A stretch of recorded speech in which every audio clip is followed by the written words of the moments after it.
It's kind of business as usual for your family to be battling prime ministers, especially a Trudeau. Do you think that this prime minister underestimated what he was getting when he appointed Jody Wilson-Raybould to his inner circle?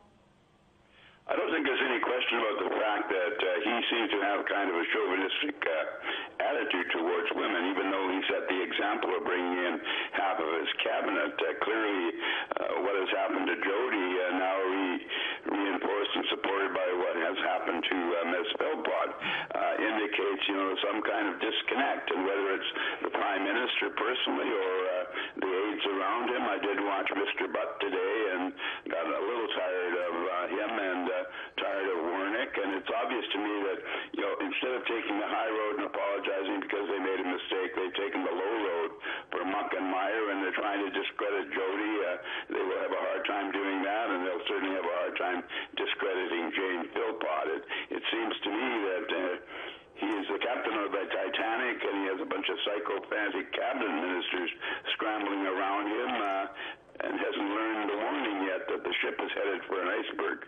Well, and you've got a lot of experience dealing with the Prime Minister's father, Pierre Trudeau. So as you're watching this all unfold, what are your thoughts about the quality of the character of this Prime Minister, kind of in light of what you know about his dad? Well, I certainly appreciate and admire the efforts that Jody has been making, but you can't compare this Prime Minister to his father. His father was, I did not like him, a lot of Canadians did not like him, but there's no question that Pierre Elliott Trudeau was probably the smartest white politician that they ever put up. His son did not inherit a great deal of that intellect. You had said when this first began, I read a quote from you that says, I think she was kicked in the teeth. So explain to me, going back to the beginning of this scandal, as you're watching it unfold, can you walk us through how you're perceiving all of this? Well, like I say, it was no surprise to me that she did resign. I was in my eye surgeon's office when it took place, and my wife informed me, but it's unfolded pretty much as I stated, and as I put on Facebook. It's almost like I wrote the script for it, and some stupid people, including former Liberal Party cabinet ministers and journalists, have said that I've been pulling strings from my daughter all the way here from Campbell River, which is complete and absolute baloney. I have not spoken to my daughter once on this issue or given any direction whatsoever. It's part of her character, it's part of her upbringing, it's part of the fact that she's a Native Indian woman of high birth who was given the mandate in her own tribe to keep order and to enforce law. Well, and she had given testimony to that effect, too. I come from a long line of matriarchs. I was raised to stand up for what I believe in. I'm not cowing to something because my boss tells me to when I know that it's wrong. You spoke something earlier, too, about people saying that her dad is pulling her strings on this, which speaks to what you'd said about, there's some misogyny in there, there's some sexism in there. I guess you saw her get into politics as an Indigenous woman looking to get in to fix the system from within. Given what we've watched, do you believe that that can even be done? What was your question? Okay. Can an Indigenous woman get into the Canadian political structure and fix it from within? I think that it's certainly possible. I mean, she has made some changes already, and other people should do that. And the reality is, however, that you're fixing an all-boys club, not only at the provincial level, but within the Assembly of First Nations and the Summit and every other Indian organization, is male-dominated and discriminates against women. The reality is that Native Indian women in our tribe were the bosses. That's why Jody has been given the name Pootlas. We are a matriarchal tribe, and even though I have a high status name in my tribe, I am simply the servant of my mother, or when my mother goes, a servant of the people she gave the name to. So my tribe, I'm subservient to both my daughter Corey and my daughter Jody.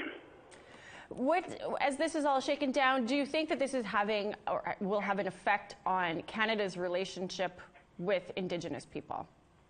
Well, it clearly has already. They've made the best-looking Indian in the country angry. And I'm very, very angry about the fact that they treated my daughter in this manner. But we, as should know that they've treated a woman and a native woman like she is simply something to be traded off at a carnival barker's tale.